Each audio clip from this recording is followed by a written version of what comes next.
So how do you open an independent pharmacy? Like most businesses, there's only one or two ways to start a business or to open a pharmacy. One is to buy an existing one or to start from scratch. If you buy an existing pharmacy, usually you can buy the pharmacy at the drug cost, meaning whatever they have in inventory, you're usually picking up that cost and then you're taking over the pharmacy ownership.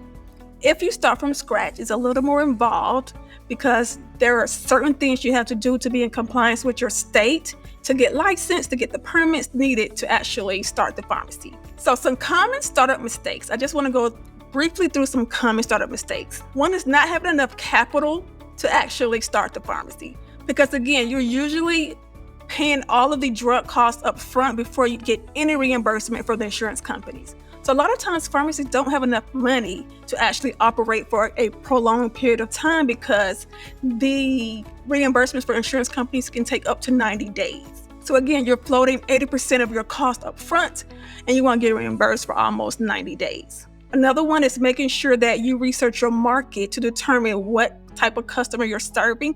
And then you could also determine which drugs are the most filled in that area or prescribed in that area. So that way you can kind of plan your inventory to only purchase those drugs that are in high demand based on your customer or target market.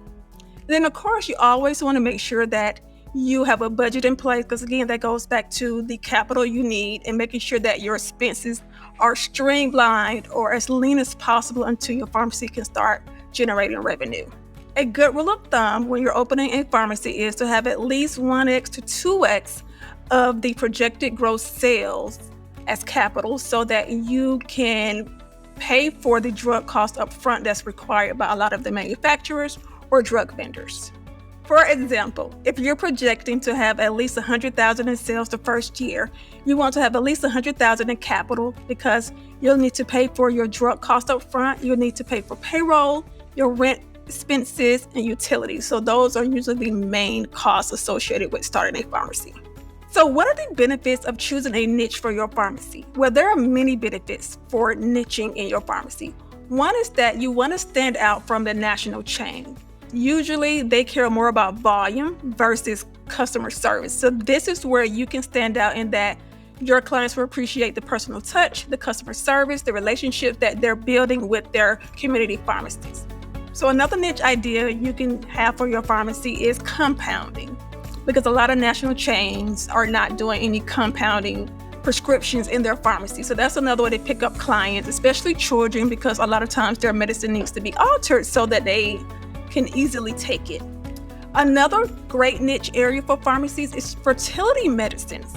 Most fertility meds are not covered by insurance. There are very few that do cover it. So one way to kind of set your pharmacy apart is to offer education and also discounts on fertility meds so that you can become known as the fertility pharmacist in your area. So two of the main benefits of niching in a pharmacy is that you're able to stand out from national chains and you're also able to market based on what makes you different from other pharmacies. And then also you're able to increase your margins because you're not basing your prescriptions on the general or the reimbursement only offered by insurance companies.